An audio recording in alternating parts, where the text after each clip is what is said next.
Hello everyone, it's so great to see you again. It's so nice to be back on another Wednesday for Better Coffee with Brian. In the last few years, something that's really blown up in popularity is cold brewed coffee, where instead of brewing coffee with hot water, we brew it with cold water.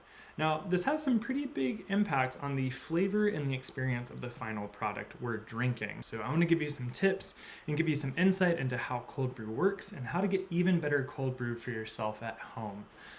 Really, any container you have at home that's large enough to hold the ground coffee and water, you can brew cold brew in.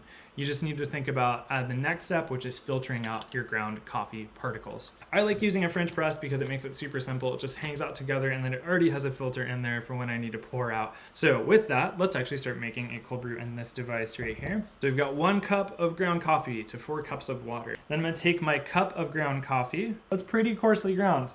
We've got our ground coffee here and we're gonna add it into our vessel. Again, this is so simple. Coffee goes in, and I'm gonna add my water. And so I'm gonna add some water in. However, before I put in all of the water, I wanna make sure to give this a little bit of a stir. I'm gonna take this spoon right here and give it a little stir. Just make sure that, again, there's no dry pockets, that all the coffee and the water are hanging out together. I'm gonna rinse off the rest of that delicious coffee using the rest of my brew water so that no coffee particle is left behind. And then I just fill it back up using the rest of my 4 cups of water. You can see it fills my French press almost perfectly.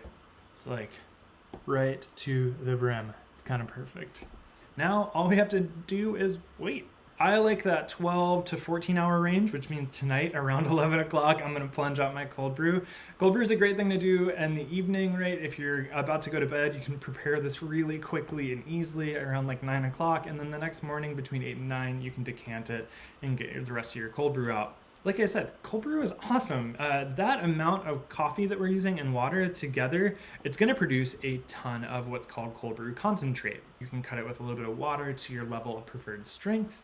And you can have a lot of fun with it too. I've seen people use cold brew when they're making like ice cream at home. If you ever have a recipe in baking that calls for espresso, I know that I've seen some recipes that call for that, like for a dark chocolate cake or for brownies, for instance. You can use cold brew concentrate instead. Once you're done brewing this, once you've decanted your cold brew, put it into a container and then keep the container of the concentrate in your refrigerator.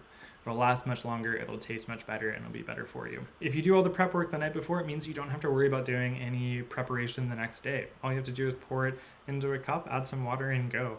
If you love cold brew too, let us know why. Let us know in the comments below what is exciting to you about making cold brew coffee. Thanks again for everyone for coming and joining us today or watching this video. I hope you all are having a fine week and I hope you guys are staying safe. And I just want to encourage everyone again to stay curious, stay caffeinated, and stay safe out there.